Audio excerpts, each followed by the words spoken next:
Make-A-Wish employees. What was the most strangest thing a Make-A-Wish kid asked for and actually received? 1. I shot an internal promotional video for Make-A-Wish once. I got to read through a big book of wishes they had granted. Some of them were so extravagant and amazing: family vacations, celebrity meetings. And then I saw a 3-year-old who wished for a banana split for breakfast. And that's what they gave him. I can't believe no one was like, "Hey, wish higher, buddy." 2. To be a merman. A boy mermaid. He got a tail and swam in the giant tank with other mermaids at the aquarium. 3. I worked at a hospice and we had a wishing program. One of our patients, 24-year-old with brain cancer, wanted to hold a sloth. Apparently sloths are very nervous creatures, so it's a little tricky to actually hold one. I found a local company that does visits to schools and whatnot who had a sloth.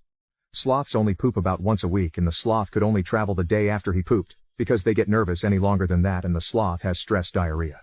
So basically we had to wait until the sloth pooped and then set up the visit for the next day. The sloth pooped on Thanksgiving, so we set up the visit for the next morning. The patient was able to hold and pet a very sweet sloth. The patient passed about 3 weeks later, and I am very happy I was able to help give her some joy in her final weeks. 4. My good buddy had leukemia growing up. He asked for a ride in a fighter jet and he somehow got it.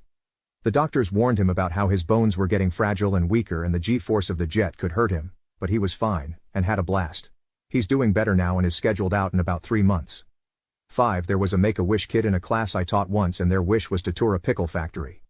Pickles were their all-time favorite food and they wanted to see how the sausage was made, so to speak. Apparently Vlasic rose to the occasion in a major way and she had the time of her life. 6. In Wizard 101, there's a quest with an NPC named Brandon, named after a Make-A-Wish kid who played the game, and his request was to design a side quest for the game.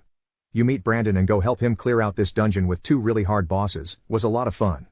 At the end you get a gem that lets you summon Brandon into battle as a follower. Pretty cool. Not sure what ended up happening to Brandon, but it's really cool that thousands of people have gotten to enjoy being a part of his wish.